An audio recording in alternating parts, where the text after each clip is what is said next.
Bismillahirrahmanirrahim. Assalamu alaikum students. Here is Rao Khurram Shahzad and our today's topic is properties and applications of compounds containing hydrogen bonding. Students, आज इस सिलसिले का दूसरा lecture है। पहले lecture में भी हमने एक प्रॉपर्टी को डिस्कस किया था और वो थी thermodynamic property of covalent hydrides. इसमें हमने कोवलेंट हाइड्राइड्स के बॉइलिंग पॉइंट्स को डिस्कस किया था कि हाइड्रोजन बॉन्डिंग उन्हें कैसे इफ़ेक्ट करती है। आज हम कुछ और प्रॉपर्टीज़ को डिस्कस करेंगे कि हाइड्रोजन बॉन्डिंग जो है वो इन प्रॉपर्टीज़ को कैसे इफ़ेक्ट करती है। इनमें दूसरी प्रॉपर्टी है solubility of hydrogen bonded molecules, यानी ये जो हाइड्रोजन बॉन्डिंग है ये सॉल्युबिलिटी को कैसे इफ़ेक्ट करती है। अगर हमारा सोल्यूट सॉल्वेंट के साथ हाइड्रोजन बॉन्डिंग बनाता हो तो इसका क्या इफ़ेक्ट होगा उसकी सॉल्युबिलिटी पे। तो स्टूडेंट्स, जो सॉल्युबिलिटी के लिए आपने एक रूल सुना होगा, हम कहते हैं लाइक डिज़ॉल्व लाइक।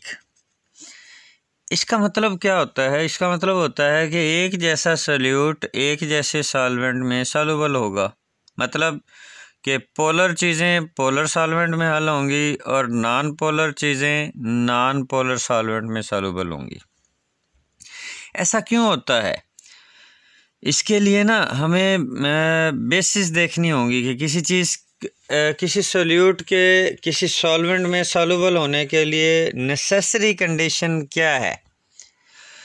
जो नेसेसरी बेसिक कंडीशन होती है ना किसी सोल्यूट के किसी सॉल्वेंट में सॉल्युबल होने के लिए, वो ये होती है कि solute solvent interaction should be greater than solute solute interaction. Solute के पार्टिकल्स में आपस में भी फोर्सेस ऑफ अट्रैक्शन होती हैं और जब हम उसे किसी सॉल्वेंट में डिज़ोल्व करते हैं तो उस सॉल्वेंट के मॉलिक्यूल्स के साथ भी उसमें फोर्सेस ऑफ अट्रैक्शन डेवलप हो जाती हैं। अब देखना ये है कि सोल्यूट के मॉलिक्यूल्स की आपस में अट्रैक्शन ज़्यादा है या सॉल्वेंट के साथ अट्रैक्शन ज़्यादा है। अगर किसी सोल्यूट के पार्टिकल्स की आपस में अट्रैक्शन ज़्यादा हो as compared to that of solvent, तो फिर ऐसा सोल्यूट उस सॉल्वेंट में सॉल्युबल नहीं होगा, क्योंकि उनकी आपस की अट्रैक्शन ज़्यादा है एज़ कम्पेयर टू सॉल्वेंट। ऐसा सोल्यूट सॉल्वेंट में सॉल्युबल नहीं होगा। लेकिन अगर किसी सोल्यूट की सॉल्वेंट के साथ अट्रैक्शन ज़्यादा है बनिस्बत अपने जैसे दूसरे मॉलिक्यूल के, तो ऐसा सोल्यूट सॉल्वेंट में सॉल्युबल हो जाएगा। इसीलिए हम बात करते हैं कि लाइक डिज़ॉल्व लाइक। क्यों? क्योंकि जो पोलर सोल्यूट होगा ना उसका पोलर सॉल्वेंट के साथ इंटरेक्शन ज़्यादा होगा और नॉन पोलर सोल्यूट का इंटरेक्शन नॉन पोलर सॉल्वेंट के साथ ज़्यादा होगा। उनमें फोर्सेस ऑफ अट्रैक्शन डेवलप हो जाती हैं। इसलिए हम कहते हैं कि लाइक डिज़ॉल्व लाइक, क्योंकि ऐसे केसेस में ना सोल्यूट और सॉल्वेंट का इंटरेक्शन अच्छा होता है। तो हाइड्रोजन बॉन्डिंग जो है ये सॉल्युबिलिटी को कैसे इफ़ेक्ट करेगी? ऐसे मॉलिक्यूल ऐसे सोल्यूट्स जो सॉल्वेंट के साथ हाइड्रोजन बॉन्डिंग बना सकते हों वो नॉर्मली उस सॉल्वेंट में सॉल्युबल होते हैं। जैसा कि आप ये देख सकते हैं हमारे पास अल्कोहल हैं या कार्बोक्सिलिक एसिड हैं, they are soluble in water. ये पानी में सॉल्युबल होते हैं। क्यों? क्योंकि ये पानी के मॉलिक्यूल के साथ हाइड्रोजन बॉन्ड बना सकते हैं। ये देखिए, ये पानी का मॉलिक्यूल था और ये अल्कोहल का मॉलिक्यूल है। तो ये अल्कोहल का पार्शली पॉजिटिवली चार्ज हाइड्रोजन पानी के पार्शली नेगेटिवली चार्ज ऑक्सीजन के साथ हाइड्रोजन बॉन्ड बना रहा है। ये जो फोर्स ऑफ अट्रैक्शन है जो डॉटेड लाइन से हमने प्रेजेंट की है, दिस इज़ हाइड्रोजन बॉन्ड। तो इसी तरह ये जो अल्कोहल का पार्शली नेगेटिवली चार्ज ऑक्सीजन है, ये पानी के दूसरे मॉलिक्यूल के पार्शली पॉजिटिव हाइड्रोजन के साथ मिलके हाइड्रोजन बॉन्ड बनाता है। तो अल्कोहल पानी में सॉल्युबल होती है due to presence of hydrogen bonding between solute and solvent molecule. इसी तरह हमारे जो कार्बोक्सिलिक एसिड होते हैं ये भी पानी में सॉल्युबल होते हैं। क्यों? ये देखें, कार्बोक्सिलिक एसिड भी पानी के साथ हाइड्रोजन बॉन्ड बना रहे हैं। तो जो सोल्यूट हमारा किसी सॉल्वेंट के साथ हाइड्रोजन बॉन्ड बना सकता होगा वो नॉर्मली उस सॉल्वेंट में सॉल्युबल होता है। लेकिन यहीं पे आप देखें जो हमारे हाइड्रोकार्बन होते हैं, जो hydrocarbons are insoluble in water, पानी में सॉल्युबल नहीं है। हाइड्रोकार्बन ये जो अल्केन है जैसे मीथेन, इथेन, प्रोपेन, ब्यूटेन वगैरह, पेट्रोल आ जाता है, मिट्टी का तेल, डीजल, मोबिलाइल्स हैं, ग्रीसेस हैं। तो आप देखें ग्रीस कपड़ों पे लगी हो तो ये सिर्फ पानी से नहीं उतरती, पानी में सॉल्युबल नहीं है। क्यों? क्योंकि वो नॉन पोलर है, पानी के साथ हाइड्रोजन बॉन्ड नहीं बना सकता, हाइड्रोकार्बन है। तो हाइड्रोकार्बन पानी में सॉल्युबल नहीं होते। हाँ, ये मिट्टी के तेल या पेट्रोल वगैरह में नॉन पोलर सॉल्वेंट्स में सॉल्युबल हो जाते हैं। जबकि दूसरी तरफ आप टेबल साल्ट देखें, जो नमक है हमारा NaCl, ये पानी में इजीली सॉल्युबल हो जाता है। जबकि या जैसे हमने अल्कोहल या कार्बोक्सिलिक एसिड देखे हैं, ये भी पानी में इजीली सॉल्युबल हो जाते हैं, जबकि ये नॉन पोलर सॉल्वेंट्स में इजीली सॉल्युबल नहीं होते।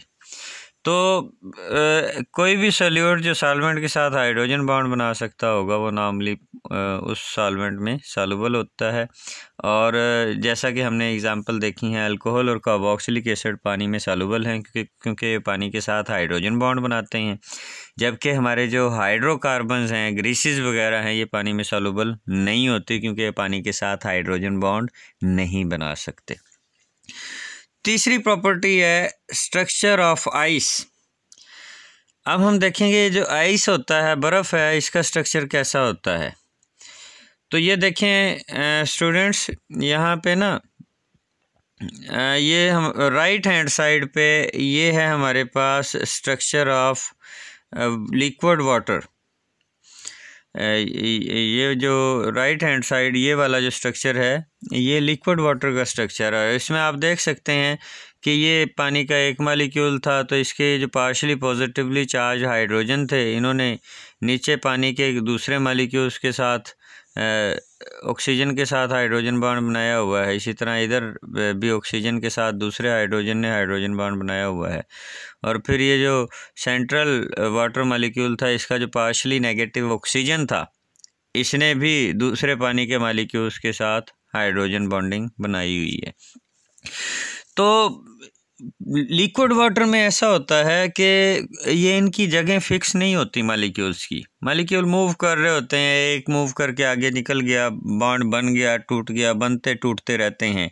एक मालिक्यूल आगे निकल गया, दूसरा उसकी जगह आ गया, वो चला गया, तीसरा आ गया, मूव करते रहते हैं। आइस में क्या होता है एक्चुअली, जब हम पानी का टेम्परेचर कम करने लगते हैं ना, से पानी हमारे पास रूम टेम्परेचर पे था 25 डिग्री सेंटीग्रेड पे, जब हम पानी को ठंडा करते हैं, पानी का टेम्परेचर कम करते हैं, तो जैसे जैसे पानी का टेम्परेचर कम होता जाता है ना, मालिक्यूल्स की काइनेटिक एनर्जी कम होती जाती है और इनमें फोर्सेस ऑफ अट्रैक्शन ज़्यादा होती जाती हैं।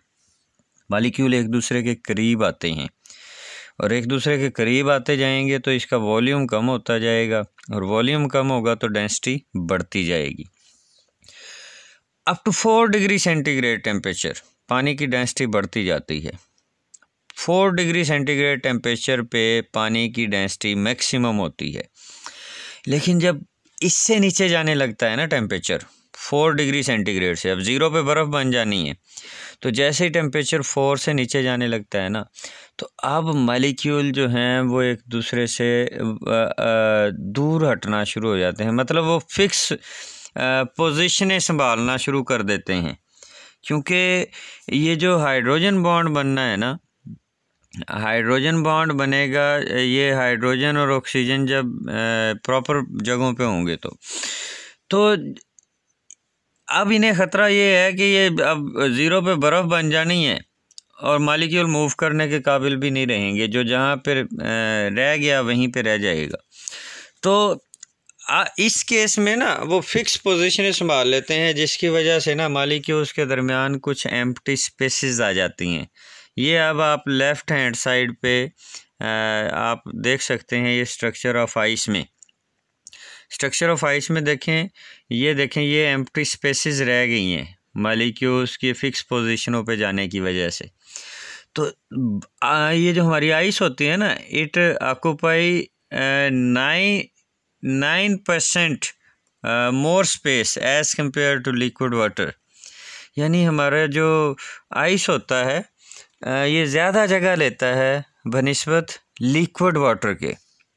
तो इसका क्या इफ़ेक्ट होगा, इसका वॉल्यूम बढ़ जाएगा, और वॉल्यूम बढ़ेगा, बर्फ़ का वॉल्यूम चूँकि बढ़ जाता है लिक्विड वाटर से, इसलिए बर्फ़ की जो डेंसिटी है वो पानी से कम हो जाएगी। 4 डिग्री सेंटीग्रेड पे पानी की डेंसिटी मैक्सिमम होती है, और जैसे ही टेम्परेचर 4 से नीचे जाता है ना 0 डिग्री सेंटीग्रेड तक, इसकी डेंसिटी दोबारा से कम होना शुरू हो जाती है और बर्फ़ की डेंसिटी पानी से कम होती है। ये जो लेफ़्ट हैंड साइड पे हमें आइस का स्ट्रक्चर दिखाया गया है, इसमें जो बड़े वाले मॉलिक्यूल्स हैं ये रेड कलर में, ये ऑक्सीजन को रिप्रेजेंट कर रहे हैं, और ये जो छोटे येलो कलर के मॉलिक्यूल हैं ये हाइड्रोजन को रिप्रेजेंट कर रहे हैं यहाँ पे। तो ये देखें इसमें एम्प्टी स्पेसेस रह गई हैं, 9% एम्प्टी स्पेसेस बढ़ गई हैं इसमें, जिसकी वजह से बर्फ़ की डेंसिटी पानी से कम होती है।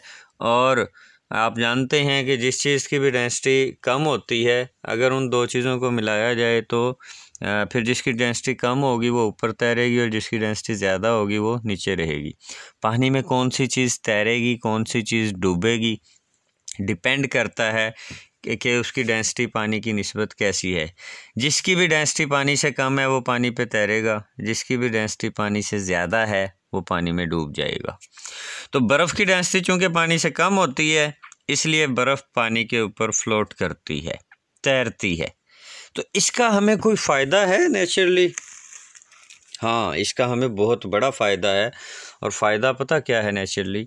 आम तौर पे सॉलिड्स की डेंसिटी जो है ना वो लिक्विड से ज़्यादा होती है, लेकिन इस केस में, बर्फ़ और पानी वाले केस में, सॉलिड की डेंसिटी लिक्विड से कम है, जिसकी वजह से बर्फ़ पानी के ऊपर तैरती है। और इसका फ़ायदा हमें नेचुरली ये है कि सर्दियों में जब ठंड पड़ती है, सर्दी पड़ती है, तो ये जो नदी नाले, झीलें, दरिया वगैरह हैं, तो इनका जो ऊपर वाला पानी है ना, वो सर्दी ज़्यादा होने की वजह से जो सतह पे पानी होता है, बलाई पानी है, तो ये ऊपर से जो है ना एक कोई छोटी सी लेयर जो है वो बर्फ़ बन जाती है।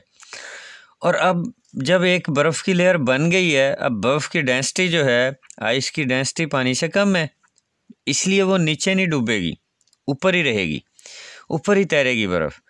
और बर्फ़ जो होती है ये हीट की इंसुलेटर होती है, यानी अपने अंदर से गर्मी या सर्दी क्रॉस नहीं होने देती। तो जिसका इफ़ेक्ट ये होता है कि बस ऊपर थोड़ी सी एक लेयर बनती है बर्फ़ की, नीचे वाला पानी जो है ना वो कोई ज़्यादा ठंडा नहीं होता। बर्फ़ के जस्ट नीचे वाला थोड़ा सा ठंडा होगा, बाकी जो सैकड़ों मीटर नीचे वाला पानी है वो वैसे का वैसे उसका टेम्परेचर ठीक रहता है, जिसकी वजह से हमारी जो एक्वेटिक लाइफ है वो ज़िंदा रहती है। जो नीचे जानवर और पौधे वगैरह हैं वो ज़िंदा रहते हैं। अगर खुदा न खास्ता बर्फ़ की डेंसिटी ज़्यादा होती पानी से, तो फिर पता क्या होना था, फिर बर्फ़ बनती जाती और नीचे जाती बर्फ़ की डेंसिटी ज़्यादा होने की वजह से। और फिर ये होना था कि थोड़े अरसे में ही ना आहिस्ता आहिस्ता हमारा वो सारे का सारा जो नदी नाला, दरिया वगैरह है, झील है, वो सारी की सारी बर्फ़ बन जानी थी। और इससे ये होता कि फिर हमारी एक्वेटिक लाइफ जो थी वो ज़िंदा ना रह पाती।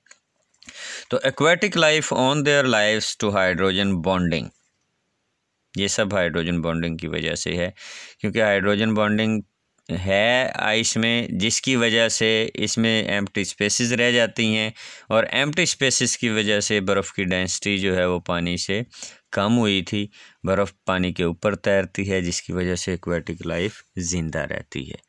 तो ये थी इसकी थर्ड प्रॉपर्टी। फोर्थ है cleansing action of soaps and detergents. ये जो हमारी सोप्स और डिटर्जेंट होती हैं ये कैसे सफाई का काम करती हैं, इनका जो काम करने का तरीक़ेकार है वो क्या होता है। तो ये जो हमारे कपड़ों पे डस्ट वस्ट पड़ जाती है, मैल कुचैल लग जाता है ना, ये होता है नॉर्मली नॉन पोलर। जबकि हमारा जो पानी है वो पोलर है। सॉल्युबिलिटी हम अभी पढ़ के आए हैं कि लाइक डिज़ॉल्व लाइक, पोलर चीज़ें पोलर सॉल्वेंट में सॉल्युबल होती हैं, नॉन पोलर चीज़ें नॉन पोलर सॉल्वेंट में सॉल्युबल होती हैं। हमारा जो डस्ट पार्टिकल हैं हमारे पास वो होते हैं, या डस्ट पार्टिकल या आप मैल कुचैल कह लें, तो ये होते हैं सारे नॉन पोलर मोस्टली। तो सिर्फ पानी से ये हमारे जो डस्ट पार्टिकल हैं वो नहीं उतरते, दूर नहीं होती, कपड़ों से नहीं उतरती। तो हम क्या करते हैं, हम सोप या डिटर्जेंट वगैरह यूज़ कर लेते हैं सफाई के लिए। सोप या डिटर्जेंट क्या करते हैं, ये जो हमारे सोप और डिटर्जेंट्स होते हैं ना, इनमें एक्चुअली ना दोनों पार्ट होते हैं। इनमें पोलर पार्ट भी होता है और नॉन पोलर पार्ट भी। इसका ये ज़्यादातर हिस्सा जो है ना ये नॉन पोलर होता है सोप का, और ये एक नुक्कड़ जो है इसकी ये पोलर पार्ट भी होता है सोप का। तो हम क्या करते हैं, हम कपड़ों को भिगो के साबुन या सर्फ वगैरह डिटर्जेंट्स वगैरह यूज़ करके फिर इन्हें एजिटेट करते हैं। इससे पता क्या होता है, इससे हमारी जो डस्ट वस्ट होती है ना, ये चूँकि नॉन पोलर थी, ये हमारा जो सोप का नॉन पोलर पार्ट है, जो इसमें अल्काइल या बेंजाइल ग्रुप होते हैं, ये वाला पोर्शन होता है तो ये हमारी जो सोप और ये जो डस्ट है ये हमारी सोप के या डिटर्जेंट के नॉन पोलर पार्ट के साथ अटैच हो जाती है, क्योंकि दोनों नॉन पोलर हैं, लाइक डिज़ॉल्व लाइक। तो ये इसके साथ अटैच हो जाती है। जबकि ये जो सोप का हमारी का पोलर पार्ट है, इसमें ये वाला पोर्शन होता है, इसमें नॉर्मली कार्बोक्सिलिक एसिड का साल्ट होता है, सोडियम और potassium salt of carboxylic acid. तो ये क्या करता है, ये पोलर है तो पानी भी पोलर है, तो ये पानी में सॉल्युबल होता है due to presence of hydrogen bonding. ये देखें, ये इसमें हाइड्रोजन बॉन्डिंग पाई जाती है। तो अब हुआ क्या कि हमने कपड़ों पे साबुन लगाई, सर्फ यूज़ किया, डिटर्जेंट यूज़ किया, तो हमारी जो डस्ट वगैरह थी वो हमारे डिटर्जेंट या सोप के नॉन पोलर पार्ट के साथ अटैच हो गई। फिर हम क्या करते हैं, फिर ऊपर से पानी वाफर मिकदार में गिरा देते हैं। पानी क्या करता है, पानी में सोप का पोलर वाला पार्ट सॉल्युबल होता है, तो पानी उस पोलर वाले पार्ट को अपनी तरफ खींचेगा। पोलर के साथ नॉन पोलर पार्ट जुड़ा हुआ है, और नॉन पोलर पार्ट के साथ हमारी डस्ट वस्ट मैल कुचैल जो है वो सारा कपड़ों से उतर जाता है। तो this is the cleansing action of soaps and detergents, कि हमारी जो सोप या डिटर्जेंट का पोलर वाला पार्ट है, ये जो पोलर पार्ट है ये पानी में सॉल्युबल होता है due to presence of hydrogen bonding, जबकि इसका जो नॉन पोलर पार्ट है ये पानी से बाहर रहता है, ये डस्ट वस्ट को मैल कुचैल को अपने अंदर डिज़ॉल्व कर लेता है। तो इस तरह हमारी जो सोप और डिटर्जेंट हैं ये सफाई का काम करती हैं। इसमें भी हाइड्रोजन बॉन्डिंग इन्वॉल्व है।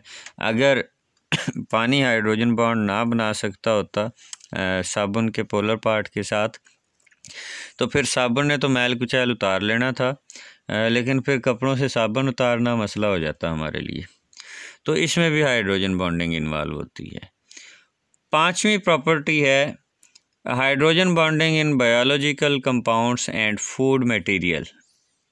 बायोमॉलिक्यूल्स, बायोमॉलिक्यूल्स में भी हाइड्रोजन बॉन्डिंग पाई जाती है। बायोमॉलिक्यूल कौन से होते हैं, जो ज़िंदा चीज़ों में हमारे जिस्म जिनसे मिलके बना होता है, जानवरों और पौधों में जो पाए जाते हैं। इनमें प्रोटीन है, कार्बोहाइड्रेट्स हैं, लिपिड्स, न्यूक्लिक एसिड एट्सेट्रा। तो सबसे पहले हम डिस्कस करेंगे यहाँ पे प्रोटीन्स को। प्रोटीन सबसे पहले तो हम देखेंगे कि बनती कैसे हैं। प्रोटीन के बिल्डिंग ब्लॉक्स होते हैं amino acids. Protein amino acids से मिलके बनती हैं। एक अमाइनो एसिड क्या होता है, एक अमाइनो एसिड ये है, इसमें सेंटर में एक कार्बन होता है, इसके साथ एक हाइड्रोजन होगा, एक अमाइनो ग्रुप होगा, एक कार्बोक्सिलिक ग्रुप COOH, और एक ये कोई R है। Depending upon the nature of R 20 type of amino acids are present in our body. तो खैर वो हमारा टॉपिक नहीं है। ये अमाइनो एसिड का मैंने जनरल फार्मूला लिखा है, ये एक दूसरा अमाइनो एसिड लिखा है। दो अमाइनो एसिड अगर आपस में मिलें with the elimination of water, और मिलते कैसे हैं कि एक का जो अमाइनो ग्रुप है वो दूसरे अमाइनो एसिड के कार्बोक्सिलिक ग्रुप के साथ अटैच होता है। किस तरह से कि अमाइनो ग्रुप का हाइड्रोजन और कार्बोक्सिलिक ग्रुप का OH ये मिलके वाटर का मालिक्यूल बना देते हैं, जबकि ये कार्बोनिल ग्रुप और जो NH है ये आपस में अटैच हो जाते हैं। तो ये वाला इनमें जो है ना ये वाला बॉन्ड बन जाता है। इस बॉन्ड को हम कहते हैं पेप्टाइड लिंकेज। और ये जो मालिक्यूल बना है ना हमारे पास, इसे हम कहते हैं डाईपेप्टाइड। दो अमाइनो एसिड के मिलने से जो मालिक्यूल बना है इसे हम कहते हैं डाईपेप्टाइड। और ये जो नया बॉन्ड यहाँ पे बना है ये कहलाता है पेप्टाइड लिंकेज। दो अमाइनो एसिड मिलेंगे तो इसे डाईपेप्टाइड कह देंगे, तीन मिलेंगे तो ट्राईपेप्टाइड हो जाएगा, ज़्यादा सारे अमाइनो एसिड मिल जाएंगे तो पॉलीपेप्टाइड बन जाता है। इसे एक लिमिट तक हम पॉलीपेप्टाइड कहते हैं, और जब एक लिमिट से ज़्यादा हो जाए इसका मैस तो इसी को हम प्रोटीन कह देते हैं। नॉर्मली हम लिमिट क्या है कि अप टू 10,000 मॉलिक्यूलर मैस, इसे हम पॉलीपेप्टाइड कहते हैं, और 10,000 से जब एक्सीड कर जाए तो फिर इसी को हम प्रोटीन कह देते हैं। यानी प्रोटीन जो हैं वो अमाइनो एसिड्स के मिलने से बने हुए हैं, और इसमें आप देखेंगे जगह जगह पे फिर ये पेप्टाइड लिंकेज होगा तो इसमें कार्बोनिल ग्रुप भी मौजूद होगा बार बार, और ये NH वाला पोर्शन भी बार बार आएगा। और यहाँ पे आप देख सकते हैं NH में क्या है, इसमें hydrogen is directly attach to nitrogen which is a more electronegative atom, और जबकि दूसरी तरफ हाईली इलेक्ट्रोनेगेटिव ऑक्सीजन भी मौजूद है। तो इसमें हाइड्रोजन बॉन्डिंग का ऑप्शन मौजूद होता है। प्रोटीन जो होती हैं इनके कई तरह के स्ट्रक्चर हैं, प्राइमरी, सेकेंडरी, टर्शरी, क्वार्टरी स्ट्रक्चर वगैरह। तो इसका जो सेकेंडरी स्ट्रक्चर होता है प्रोटीन का, प्रोटीन के सेकेंडरी स्ट्रक्चर में होता ये है कि यही जो हमारा स्टैंड बन जाएगा ना पॉलीपेप्टाइड का, तो इसमें कॉइलिंग हो जाती है। ये देखें ये हमारे पास प्रोटीन का सेकेंडरी स्ट्रक्चर है अल्फ़ा हेलिक्स। तो इसमें क्या होता है, इसमें कॉइलिंग होती है। ये देखें ये कॉइलिंग हुई है यहाँ पे, ये जो हमारे अमाइनो एसिड हैं ये हेलिक्स की फॉर्म में आ गए हैं। तो ये हेलिकल स्ट्रक्चर इसका कहलाता है। ये सेकेंडरी स्ट्रक्चर है प्रोटीन का। तो इसमें क्या होता है, इसमें ये जो एक टर्न है ना, इसमें हर टर्न में अबाउट 3.6 अमाइनो एसिड रेजिड्यू पाए जाते हैं, और इनमें जगह जगह पे C डबल बॉन्ड O भी मौजूद होंगे और NH भी मौजूद होते हैं। ये देखें ये C डबल बॉन्ड O था फॉर एग्ज़ाम्पल, और ये हमारे पास इसी तरह NH वाला मोइटी थी। तो इसमें ये जो हाइड्रोजन होगा हमारा ये पार्शली पॉजिटिवली चार्ज होगा, डायरेक्टली अटैच टू नाइट्रोजन, जबकि दूसरी तरफ ये जो ऑक्सीजन है ये पार्शली नेगेटिवली चार्ज है। तो इनके दरमियान यहाँ पे हाइड्रोजन बॉन्डिंग एग्जिस्ट करती है। इसी तरह ये देखें काफ़ी सारी जगहों पे जहाँ पे भी कार्बोनिल ग्रुप और NH ग्रुप एक दूसरे के आमने सामने आते हैं तो वहीं पे हाइड्रोजन बॉन्डिंग इनके दरमियान बन जाती है। तो इसका ये जो प्रोटीन का सेकेंडरी स्ट्रक्चर है this is also due to the presence of hydrogen bonding. और ये हमारे जिस्म में जो नाखून होते हैं, बाल होते हैं, जानवरों के सींग होते हैं, परिंदों के पर होते हैं, फीदर्स वगैरह, ये सारे प्रोटीन के सेकेंडरी स्ट्रक्चर से बने होते हैं। अच्छा फिर आ जाएं, ये तो थी प्रोटीन में हाइड्रोजन बॉन्डिंग। फिर आ जाएं DNA में, हमारा जो न्यूक्लिक एसिड है DNA, हमारा जो DNA होता है उसका भी डबल हेलिकल स्ट्रक्चर होता है। ये दिखाया गया है यहाँ पे राइट हैंड साइड पे डायग्राम में।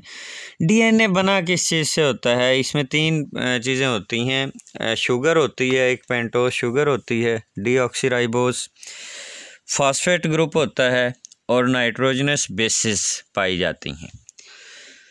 तो ये जो हेलिकल स्ट्रक्चर दिखाया गया है ना, इसमें ये जो हमारे पास स्ट्रैंड हैं, ये स्ट्रैंड बने होते हैं। इसकी ये जो बैकबोन कहलाती है ये बनी होती हैं शुगर और फॉस्फेट से, यानी एक शुगर का मालिक्यूल एक फॉस्फेट का, शुगर का फॉस्फेट का, इस तरह से जुड़े होते हैं स्ट्रैंड। ये स्ट्रैंड सारे फॉस्फेट और शुगर के मॉलिक्यूल से मिलके बने होते हैं। जबकि इन दो स्ट्रैंड को जोड़ा किसने होता है? इन दो स्ट्रैंड को जोड़ा होता है नाइट्रोजनस बेसिस ने। नाइट्रोजनस बेसिस कौन कौन सी पाई जाती हैं डीएनए में?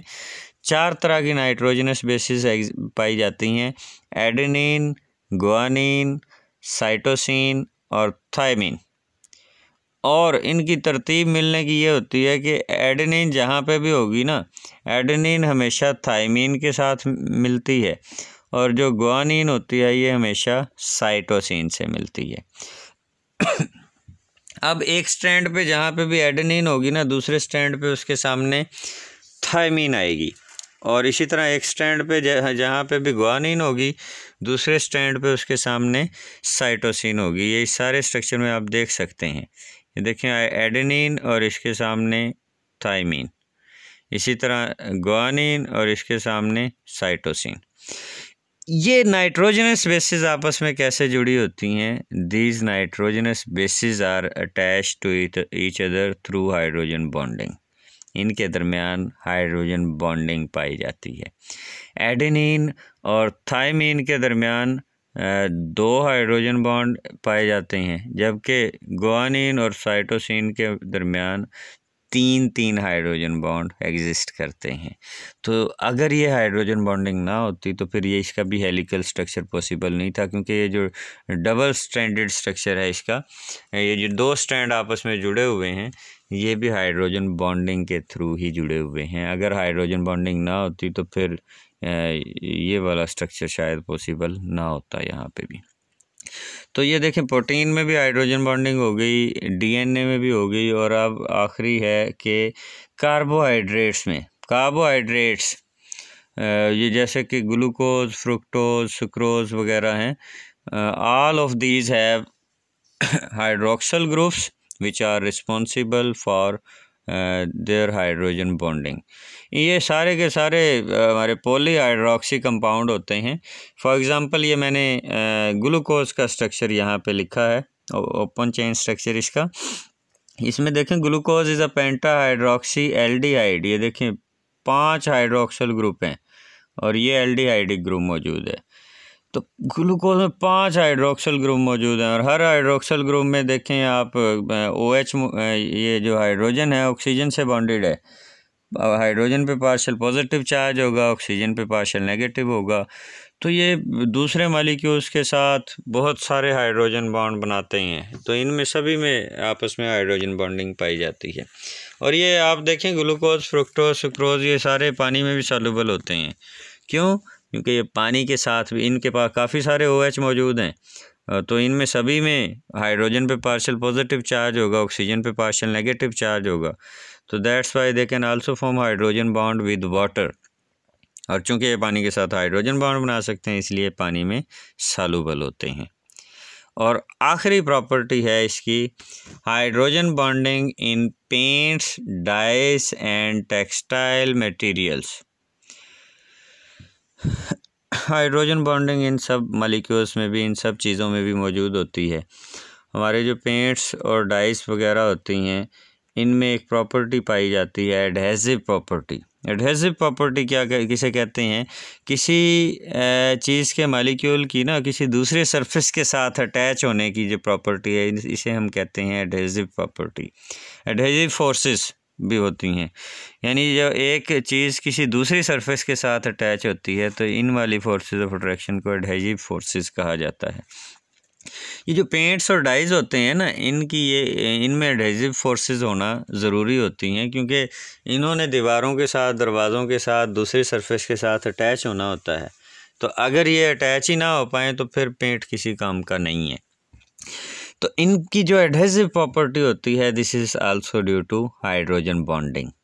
इसी तरह hydrogen bonding makes glue and honey sticky. ये जो हमारा शहद या ग्लू वगैरह स्टिकी होते हैं, चिपकने वाले से होते हैं, they are also due to the presence of hydrogen bonding. और हाइड्रोजन बॉन्डिंग हमारे टेक्सटाइल मटेरियल्स जैसा कि कॉटन है, सिल्क है, सिंथेटिक फाइबर है, ये रेशमी कपड़े वगैरह होते हैं, इनमें भी पाई जाती है। Hydrogen bonding gives rigidity and tensile strength to the textile materials. तो that's all as far as our today's topic is concern.